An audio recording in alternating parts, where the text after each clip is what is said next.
Good morning, students. In the last class, we discussed about system software, right? In which we studied about software production,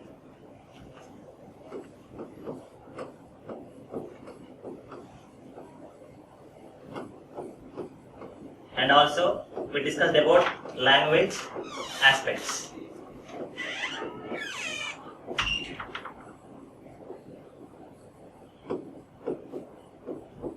So here, in basically system software, the main thing to be noted here is, one is how to design this OS in terms of the formal language.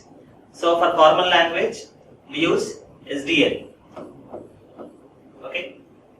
For coding, we use CHIP. Okay. So there are topics we have discussed in the previous class regarding the software production. Okay. Now in this class, we will discuss about the application software. So we already know that for exchanges, the mainly it depends upon two things, right? Three things. One is a processor, another one is OS or nothing but system software, and third one is application software. In the previous classes, we completed the types of processors for different levels and OS, how to design OS in terms of formal language and in terms of coding. So the third part is the application software. Okay. So this application software is mainly having three different classes. One is called as event monitoring and distribution software, call processing software, and OAM software. Basically, this event monitoring and distribution software is a part of call processing software as well as OAM software. Therefore, we can broadly say that this application software contains only two classes. One is the call processing software and an OAM software. So, out of the total software, nothing but the system software plus application software clubbed together as called as the software required for performing the call processing functions for an exchange. Okay, so in this software, totally 80% of the volume of the software is with respect to application software only. Out of the entire software, this application software is going to occupy 80% of the volume of the software. Okay, and for designing this application software, nearly it will take 4 lakhs to 5 lakhs machined instructions. See how a big program it is for designing a application software. Okay. Now coming to this, while designing this application software, so what are things to be analyzed? There are mainly these parameters you have to analyze. First one is parametric design. So how to design this application software? First one is a parametric. In terms of parametric design, you have to design this application software. Next one is exchange environment parameters. So what are the exchange environment parameters you have to consider while designing this application software? And also subscriber line and runtime parameters, call processing parameters, and processing functions. Okay. Now we'll see one by one. Parameter design. Generally, this application software is of system is always uses parametric design. So what do you mean of parameter design? In the previous semesters, we studied about VHDL, right? So in VHDL, we can write programs in terms of modules, right? For example, if I design a full adder, okay, I can use this full adder in multipliers or filters and so on. Basically it is same, but the way you are by changing some data, you can able to use these full adders for designing multipliers and filters. Similarly, here also in case of switching systems, it uses a parameter design. That means it is going to use the same package for all the exchanges, but the data is updated based upon the exchange characteristics. That is called as parameter design. Using the same package for all the exchanges, but by updating that package with respect to that exchange characteristics, you can able to modify. That is called as a parameterized design. So generally, this parameter design is divided into two parts. It is called as system parameters and office parameters. Basically, this parameter design is divided into two types. Characterizing these into two types. One is called as system parameters, another is called as office parameters. So what is system parameters? Generally, these system parameters are constant. They will not change from exchange to exchange. Okay, these system parameters are same for all exchanges. Generally, the system parameters are nothing but signaling time delays and fall thresholds are some of the examples of system parameters. So for all the exchanges, these data are constant. They will not vary. Now coming to the office parameters. So these parameters are generally vary from exchange to exchange. For example, if an exchange contains 30,000 subscriber lines, it has switching capacity of some 1,000 or 10,000. For some other exchange, it may contain only 5,000 subscriber lines and switching capacity may be some 1,000. Clear? So that means here the office parameters are not constant. They vary from exchange to exchange. Therefore, so office parameters are such as subscriber numbers and switching capacity. These are some of the examples of office parameters.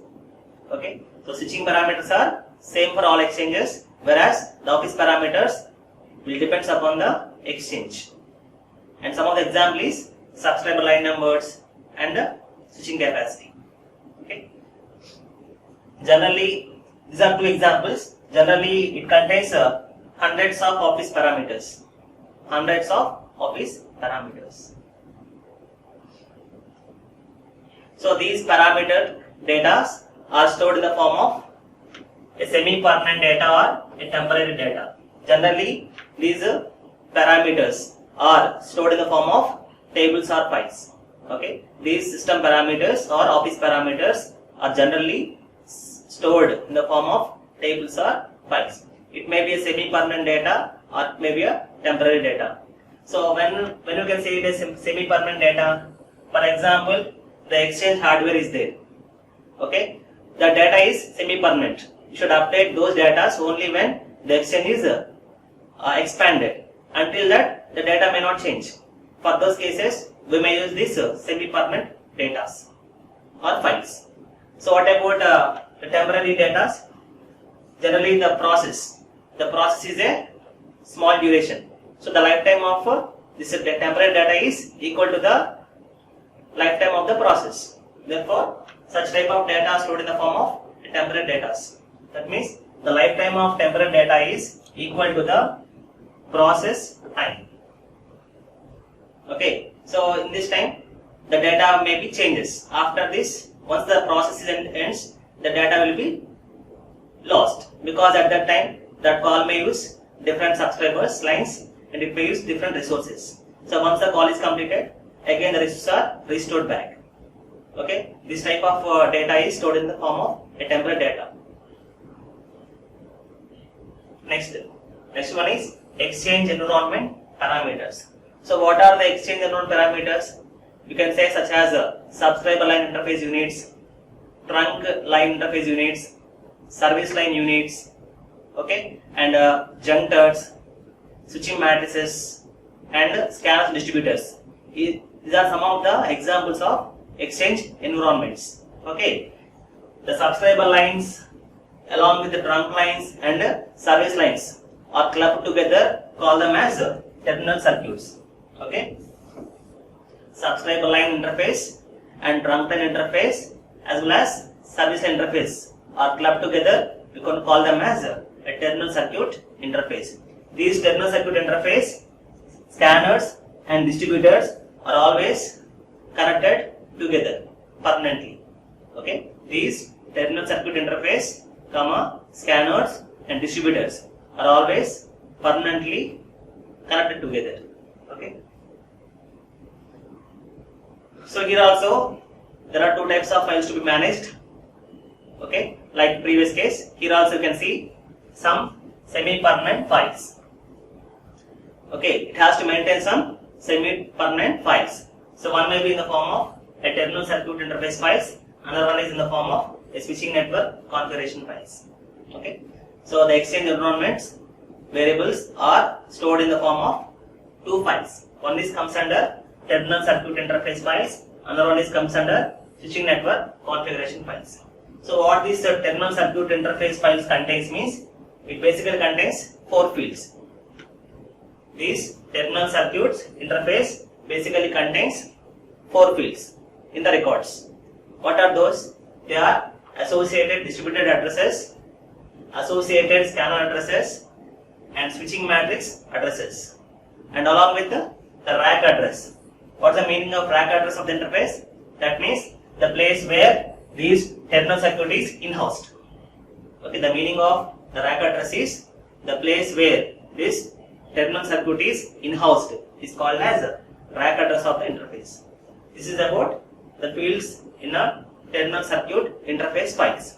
Now coming to the switching network configuration files, it contains about the interconnections, about the interblock connections of the exchange. So these two files are to be maintained by this exchange environment variables. And next one is subscriber lines and trunk line parameters.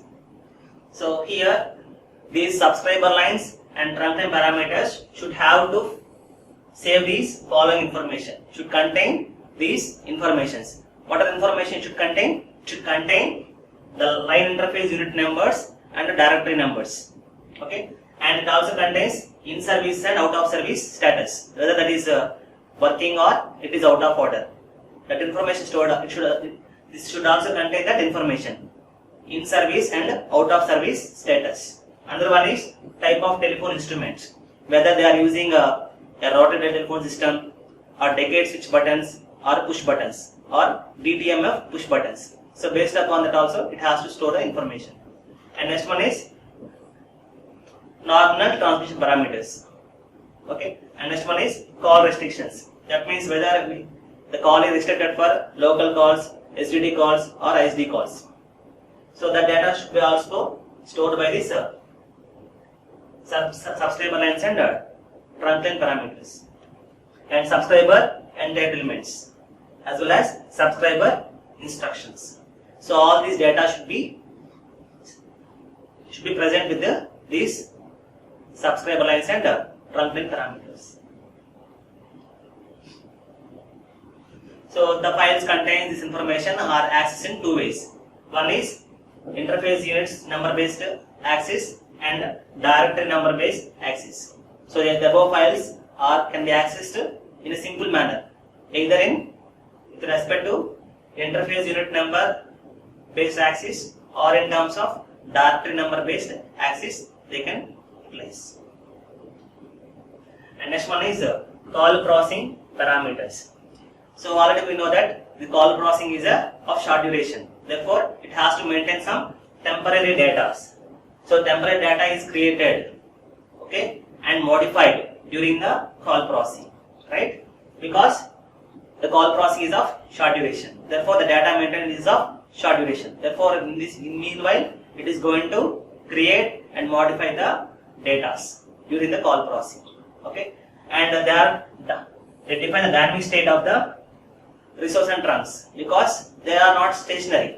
Sometimes it may use some resources, the process may use another resources based upon the dynamic state of the process. So they constitute the call related data and are stored and processed.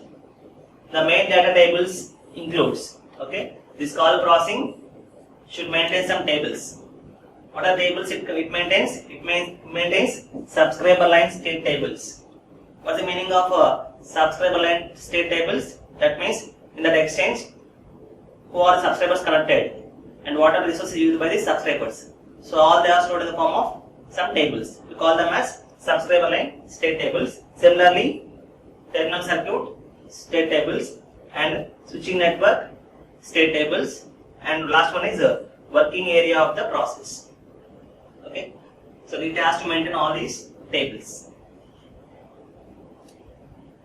So what the meaning of working area of process means? Working area of process holds the call processing information, dial digits, translation of data read from routing tables, class of service information for the calling and call subscribers. So what is the meaning of dial digits? So what are digits dialed by subscribers should be noted and translating them into routing address. Finally, it also knows the class of service, that is the subscriber belongs to a local call or SDD call or a SD call.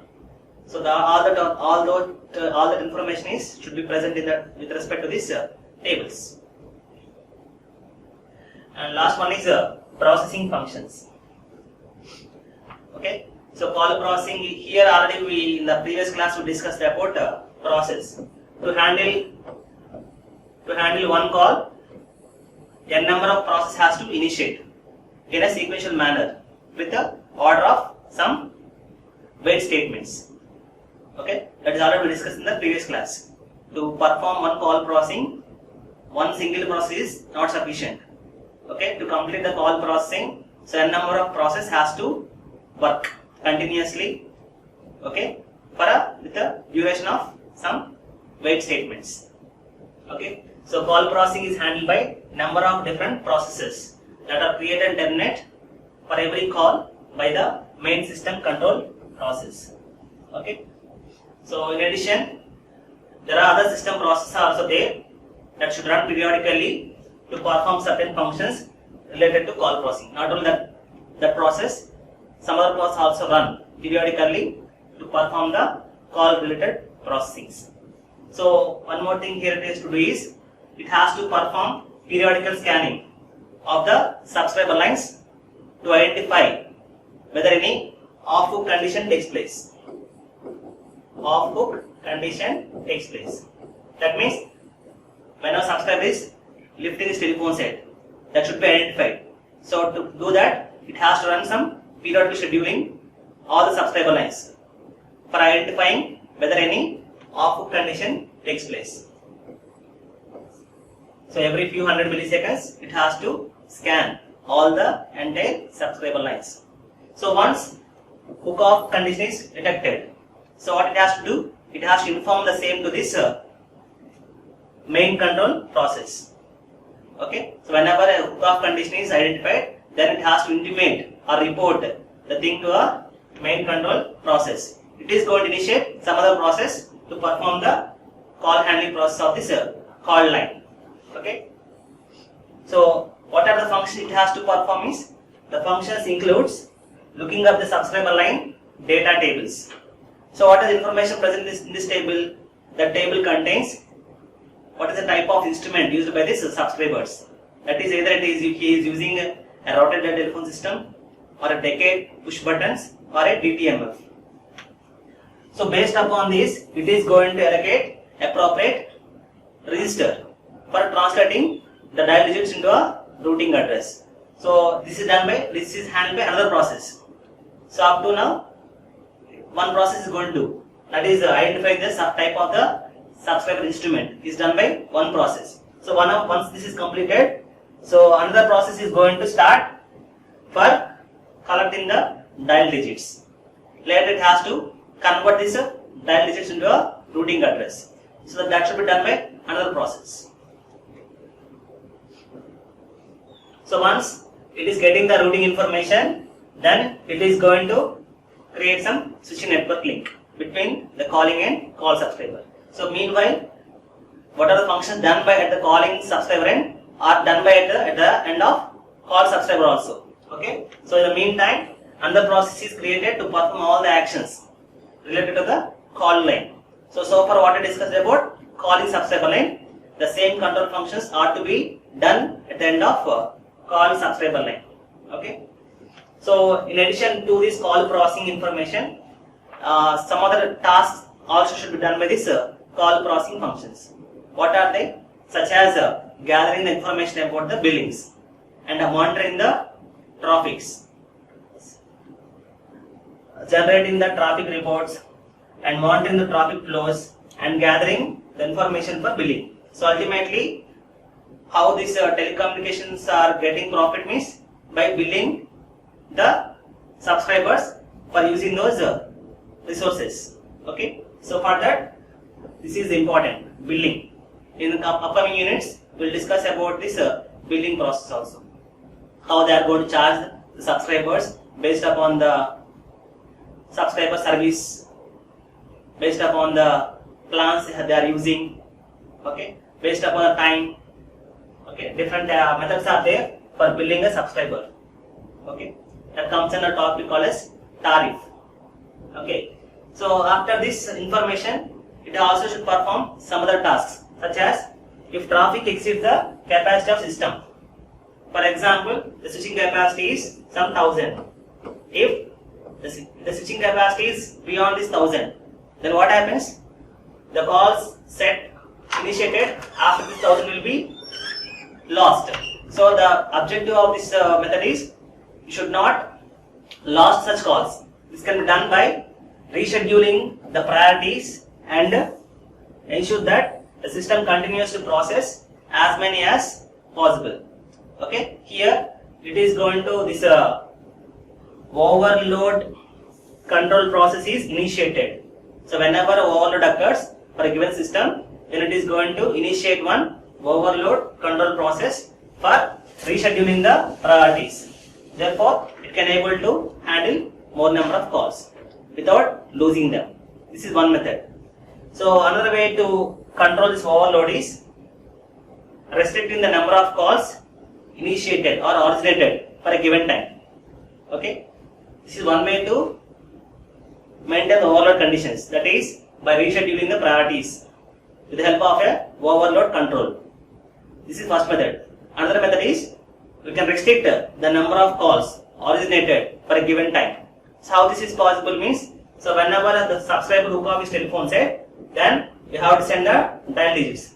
The call process starts only when the subscriber digits are received. So the idea behind this thing is, so after receiving this hook off condition, we are going to send this dial tone with some delay of few seconds based upon the system traffic. Got the point? So one way of overload control is to restrict the number of calls originating per unit time. This can be done by delaying the sending of dial tone for a few seconds to a subscriber who goes hook off. So this is another way to avoid overloading of the system. Okay, so this is about the application software. So what are the things we studied in this topic?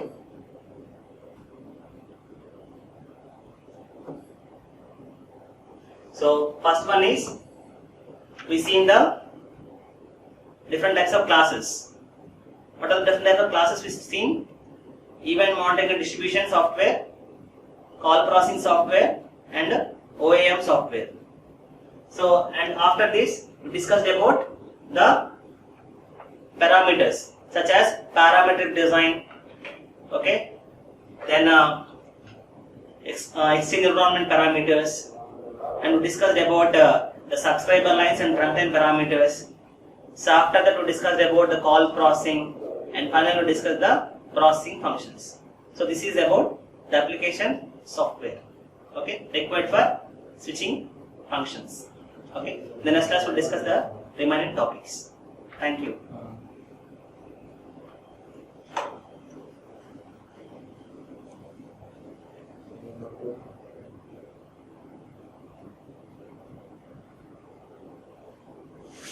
The last one. Right?